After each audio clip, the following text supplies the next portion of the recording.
Hello and welcome to the latest episode of Inside the Pod. You'll probably hear a bit of background noise from us here today, and that's because we've just had a small ceremony marking the first year of the NCS project. And I've got Roger Vickers here, the CEO of PGRO, to talk about what has happened in the first year. Roger, just first and foremost, your overall impression of how the first year of the project's gone as the lead in the project? Yeah, it's been really well embraced by the project partners, and a lot of enthusiasm amongst everybody, as you might expect. They all signed up for the project in the first place, after all, and all eyes keenly on the prize of seeing how much carbon we can rip out of UK agriculture. And from a PGRO point of view, your goal ultimately is to be able to explain and demonstrate to farmers and to politicians and anyone else who's interested in the project what this reduction can mean for UK agriculture. That's the end goal, to be able to do it in practical terms for farmers. How far away from being able to do that do you think we are in terms of the work that's been done so far? Are there any learnings from the first year that you perhaps now want to sort of focus on for year 2 and indeed year 3 and 4?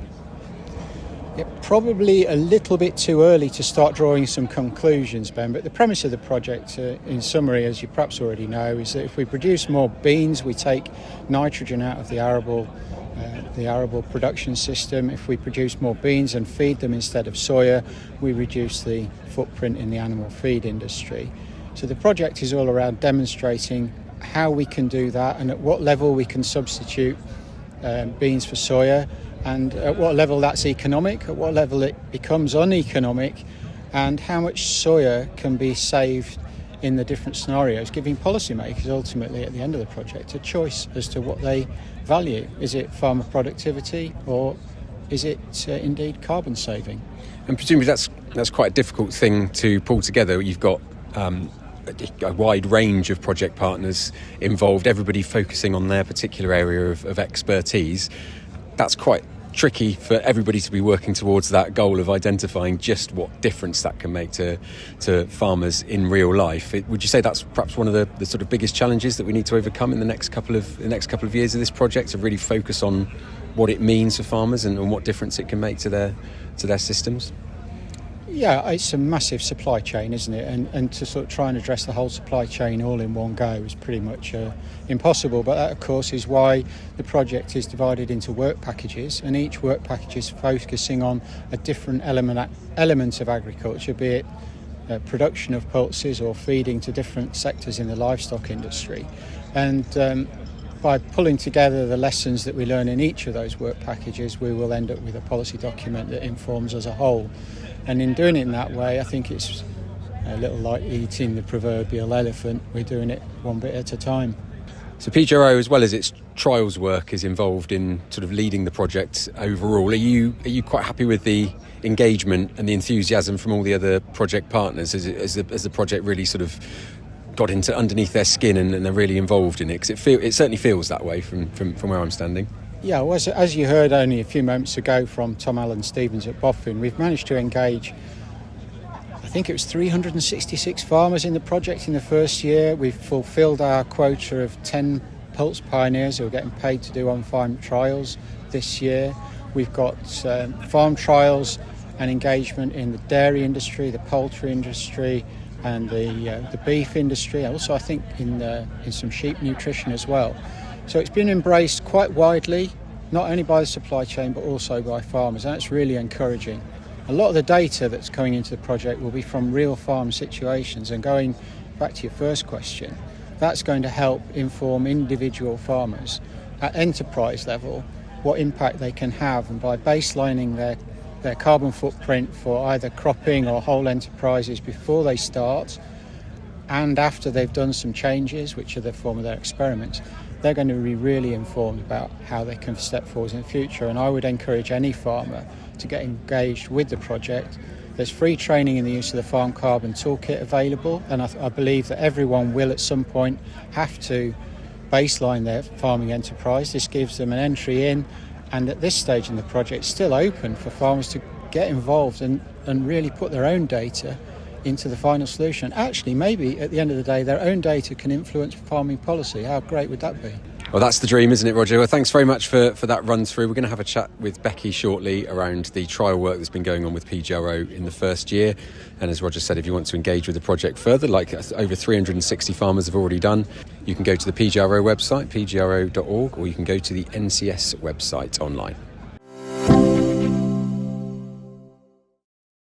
So I'm joined now by Michael Carpenter from Kelvin Cave. Good afternoon, Michael. Hi Ben, you okay? I'm good. So Michael's been here for the ceremony this afternoon, marking 1 year since the NCS project. Can you just tell us why you got involved as a business in this particular project? Well, we're keen to see farmers become more sustainable. Our business is focused around making the best use of homegrown feeds to maximise performance and profit. And more recently, we've been looking at the environmental angles, reducing carbon footprint. I've worked closely with the PGRO for several years with a small group of customers that have already been doing this, and the project has given a chance to accelerate the research that we've been doing. And you've been doing it for a year now. What is it that you've been focusing on particularly? Well, the first thing we've been focusing on has been trials and ensiling either as whole crop or crimped, either beans on their own or peas and beans by-cropped. We've got some interesting information coming forward in terms of losses and fermentation characteristics using different preservatives. That's yet to be published. We've also compared NIR analysis with wet chemistry analysis, and the outcome of that basically has been that the NIR analysis system isn't really giving us the results we need for the whole crop beans to the extent that the lab's actually stopped analysing them in that way. We need to build a much more robust data set so farmers actually know what they're feeding, which is very important for ration formulation. Okay, well, it sounds like even if you perhaps haven't got to where you wanted to, you've learnt what doesn't work at the moment. Is that? I mean, that's all part of trials work, I guess. So it's pretty normal stuff. But you feel like you've made progress in year one, and you know what you want to focus on now? Yeah, definitely. I mean, we're getting really good results on farm, but it's just knowing what you're feeding when you're doing the diets. So it's not just with the whole crop peas and beans; it's any unusual crop really. So we're finding the same things with sort of multi-species swards, herbal lay silages, things like that. They're more challenging to analyse, so we've actually got some articles written on that. There's one going to be in the PGRO magazine next time, which we've written, just putting a few figures together on that. The other thing that we've done is a harvesting efficiency trial with whole cropping. A lot of people have been put off whole cropping by getting field losses, so we're looking at evaluating different header types for field losses and fuel use to do a carbon footprint analysis. We did a sort of small trial last year to basically set the protocol for the main trial, and we're pleased to be working with Profi International on this, where they're going to get more manufacturers on site with different headers, and we can do a full-blown trial in September time at the harvest next year. Right, good. So you're getting engagement from other parties outside the project as well, which is helpful. So what is it that you want to kind of achieve with the work that you're doing in the next year or two?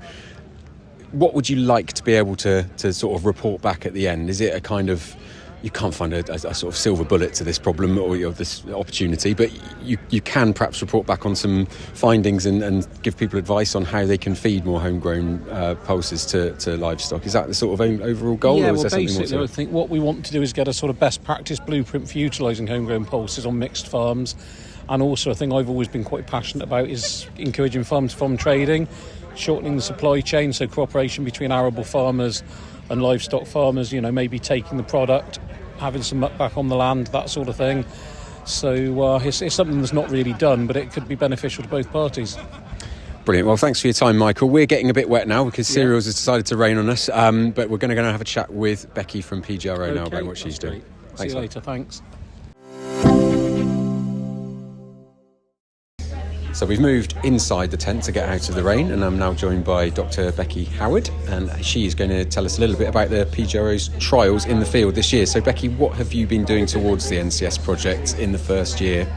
In our experimental platform, we're looking at rotational influence of beans, in particular in our case, on nitrogen to the following crop, and also the overall benefits in the rotation. So we're taking quite a rotational approach. We are based on rented land, so our trials field does move each year, but we'll continue to monitor the field where we've got our trial for the next 5 years to monitor particularly nitrogen in the following crops.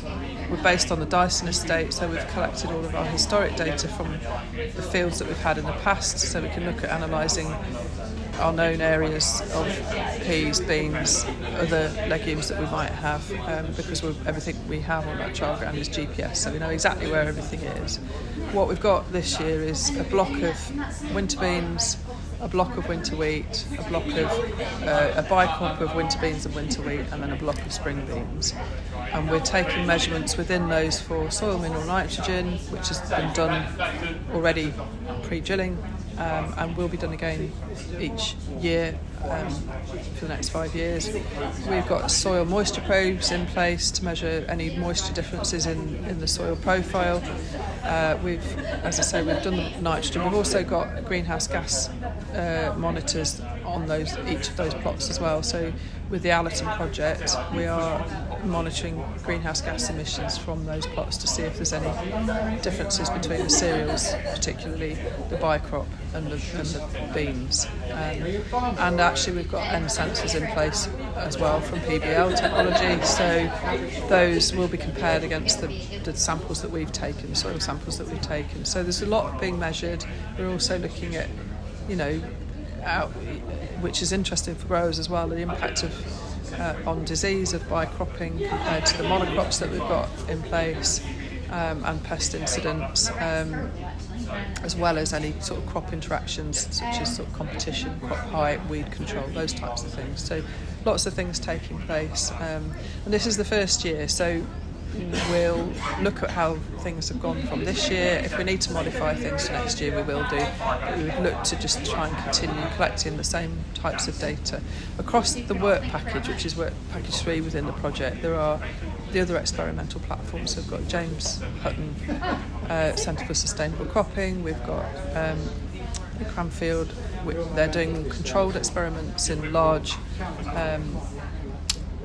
square metre boxes, so they're able to monitor in much more detail things like leaching of nitrogen, soil moisture movement, rooting depth, and root structure. We've also got obviously the Allerton project, looking at a strip field trial at Loddington where they've got a bicrop in place with peas and cereal. And Agri have got multiple trials actually in their experiments looking at nitrogen use and nitrogen availability to following crops. So across all of those experiments, we are trying to make sure that the data that we collect is more or less equivalent across each, so that when we put those data together, we can, we're looking at the same parameters really, and that will all feed into all feed into the life cycle analysis and also the farm carbon toolkit.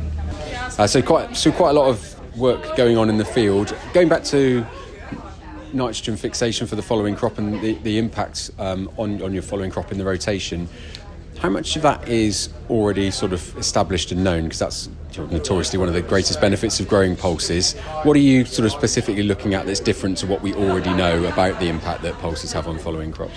I think some is known. There has been work done in the past, and I think it's what we found in previous work is there's a huge variability. So I think it's looking again at the trends that we see on different sites, and trying to sort of get that equal across the different experimental platforms. But actually what hasn't been done is whether that benefit in an intercrop, for instance, is felt immediately. So that's one part of what we're looking at, which hasn't, less work I think has been done on before. So the other thing actually that we are doing is most of the work on soil nitrogen has been looked at in the following crop only. So our focus in this project is looking rotationally. So we will monitor for 5 years following each of our trials, and that will extend beyond the project end to determine if there's a longer term effect from beans and nitrogen, not only nitrogen but soil structure and biology as well. So. That's great, thanks Becky. We're going to have a chat with Tom Allen-Stephens from the British On-Farm Innovation Network to hear about the farmer engagement side of the project.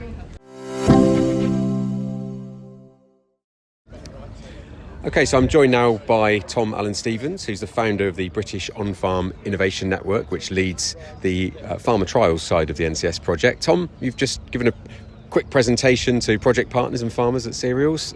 Your reflections on year one of the NCS project? Well, it's been a really great start to the project, Ben.